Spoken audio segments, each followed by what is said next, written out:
Giancarlo Saldana. I am a freelance writer, and I also write for Blast Magazine.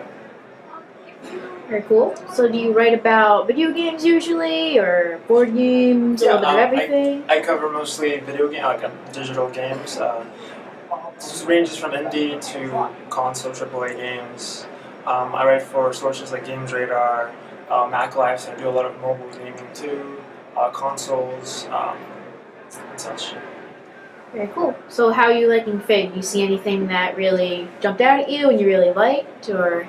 Yeah, so far I've tried to check everything out as much as possible. I usually always go to the mobile games, and Fig has a lot of mobile sort of game developers. A lot of them, for example, this year I checked out Disco Pixel's Jungle Rumble, which I hear is being ported to Vita. So it's great to sort of see how that sort of has evolved from mobile to now, a Vita version this year. I also checked out this language game that teaches you how to learn languages through music. So yeah, I've definitely been enjoying the show so far. Very cool. So how do you think Fig's helping out game developers?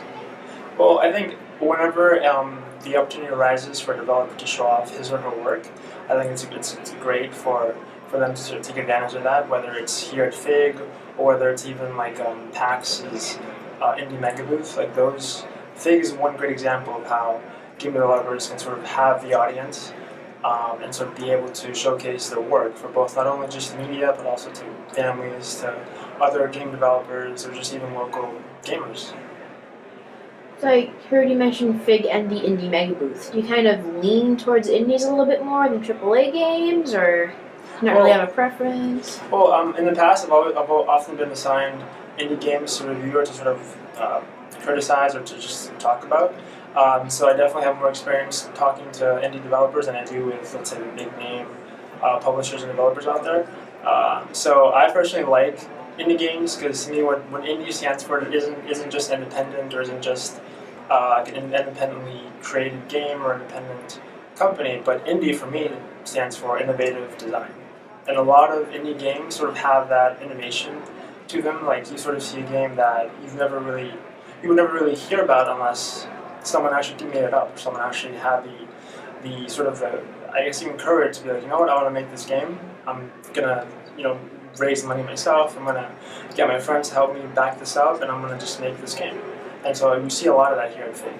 Yeah, definitely. And it's great to sort of see that. It is, yeah. Do you have an article you wrote that kind of jumps out at you as your favorite one, or one that was most memorable for you, or?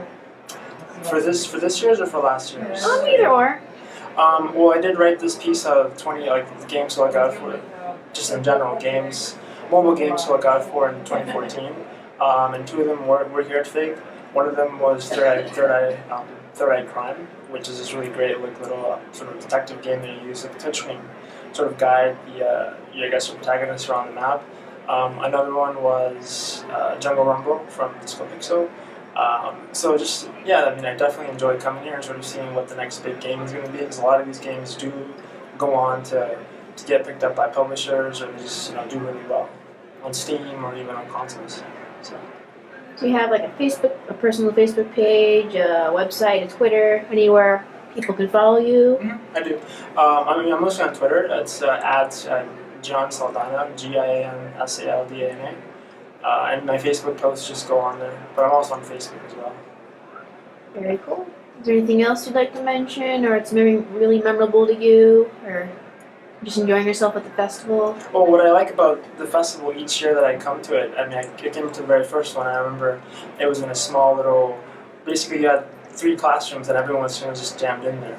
Like last year, they were, it was at the skating rink basically here, right outside. Yeah. I know this year it's pretty much 2 floors, so I think it's great to sort of see how each year it gets bigger and better. Even the passes themselves, last year we had little, I think, paper cards that were just inside little plastic containers. I know this year, there's enough sponsorship to actually get, nice looking passes, bigger venues. I feel like it's going to just keep getting better each year, which is always great to hear. I mean, not just for me as an attendant, but also for the developers to show off their work, and for fans to come and see what they have. Yeah, definitely. Awesome. I thank you very much for your time, and I hope you enjoy the rest of your festival. Thanks, you too. Thank you.